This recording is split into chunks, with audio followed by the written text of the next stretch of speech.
Japan is looking to robots to help cover the staff shortages. This plays to Japan's love of robots and their technological might.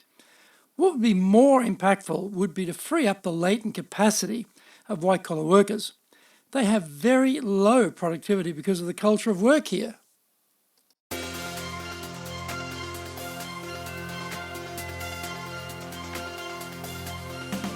Konnichiwa, and welcome to the Leadership Japan series. I'm your host in Tokyo, Dr. Greg Story, President of Dale Carnegie Training Japan, and much more importantly, you are a student of leadership, highly motivated to be the best in your business field. Today's show is brought to you by our public and in-house seminar series. We run 2 public seminars each month, some half days, some full days, on popular topics like negotiations, public speaking, time management, multitasking, etc. If you are seeking these types of skill solutions, you can host them in-house or just send people along to our public events.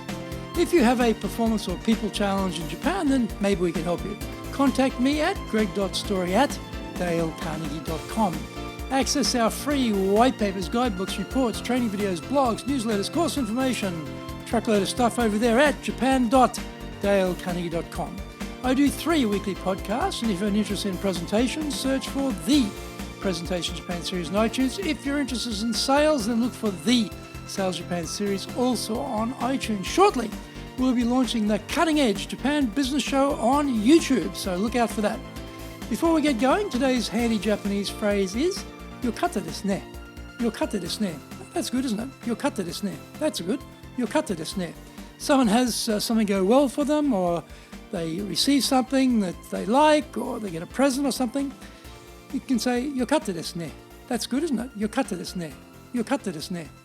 This is episode number 202, and today we are talking about productivity, not immigration. During the bubble years of surging economic growth, Japan could not keep up with the supply of workers for the 3K jobs, kitsui, kitanai, kiken, or difficult, dirty, dangerous undertakings. The 1985 Plaza Accord released a genie out of the bottle in the form of a very strong yen, which made everything everywhere seem dirt cheap. Japanese people travelled abroad as tourists in mass numbers for the first time. They often created havoc in international destinations because they were so gauche, a bit like we are experiencing now with mass Chinese tourism. Companies bought up foreign companies and real estate at a rapid clip. French champagne and beluga caviar were being downed at an alarming pace. Finding Japanese workers became difficult, so the Japanese government turned to immigration. We had a very special immigration, however. Countries with oil, like Iran, were allowed to send their citizens to Japan without requiring visas, and suddenly we had an influx of Iranians, a bit like we have now with Nigerians. Brazilians of Japanese descent were encouraged to come and work in Japan. They rarely spoke Japanese, being 3rd and 4th generation, but they did have Japanese blood coursing through their veins. Somehow, Japanese bureaucrats decided that would compensate for the fact that culturally, they were 100% South Americans. With the collapse of the bubble economy, many of these Brazilians weren't home as their jobs here in Japan dried up. We are again facing a shortage of workers in the 3K industries because of the declining population. We are scheduled to lose 780,000 people every year. This has an impact on consumer spending because we have less people around to buy goods and services.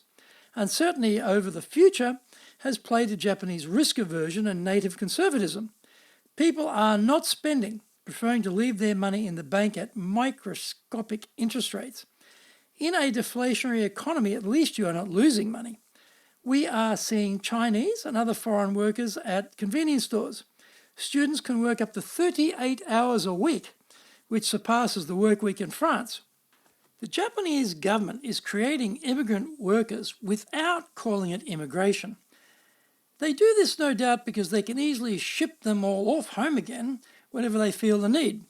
These ghost immigrants are like hydroponics.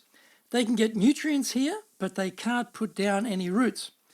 Is immigration needed when we have such low white-collar productivity and low wages? Do we need to bring in mass immigration to maintain or expand the population levels? Wage growth has not occurred yet, despite companies hoarding massive cash surpluses under their futons. Also, somehow, the laws of supply and demand have not kicked in yet. There is a shortage of staff for childcare facilities, but wages are not attractive enough to staff them. Nurses are in short demand, but salaries are not moving up yet. Delivery workers are in short supply, but where is the wage increase to fill the vacancies more easily? Japan is looking to robots to help cover the staff shortages. This plays to Japan's love of robots and their technological might. What would be more impactful would be to free up the latent capacity of white-collar workers. They have very low productivity because of the culture of work here. Spending long hours as a tatemae or superficial show of devotion and loyalty is not helping. The amount and quality of work being produced is more important. There is a slow rhythm of work in Japan. In the big cities like Tokyo, people are tired in the morning because of the late nights and long commutes. Working long hours is tiring, and as Parkinson noted, work expands to fit the time. Just hanging around the office to show your devotion is nice, but not all that helpful. This is the exact opposite of a productive work culture focused on outcomes. The other issue is very low engagement numbers. Every engagement survey seems to show Japan as the global outlier in terms of engagement. Yes, there are cultural reasons around Japanese conservatism when it comes to answering these survey questions. However, nobody seems to think directionally that the low scores are actually wrong. Low engagement affects work pace and also creativity.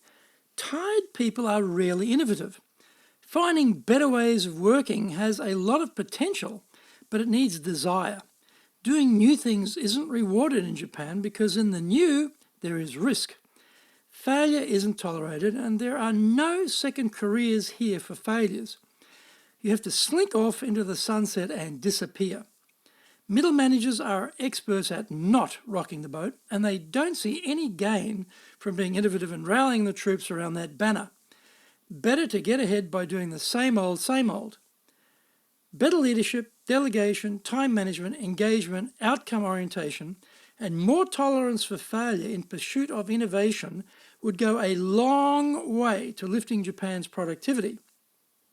This would easily compensate for the declining supply of workers due to the demographic reality Japan is facing. Immigration is not the first response needed when there is so much excess latent capacity not being maximised here.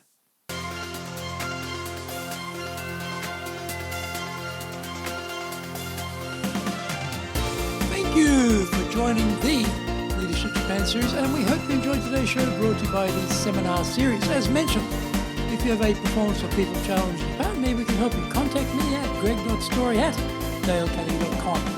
Also, remember to access your Dale Carnegie training free reports, white papers, guidebooks, training videos, blogs, newsletters, course information. It's all over there at japan.dalecarnegie.com. Check out my other podcasts, the Presentation Japan series and the Sales Japan series on iTunes, and look for our new YouTube show, The Cutting Edge Japan Business Show. Our next episode, we will be talking about leaders need to skate to where the puck will be.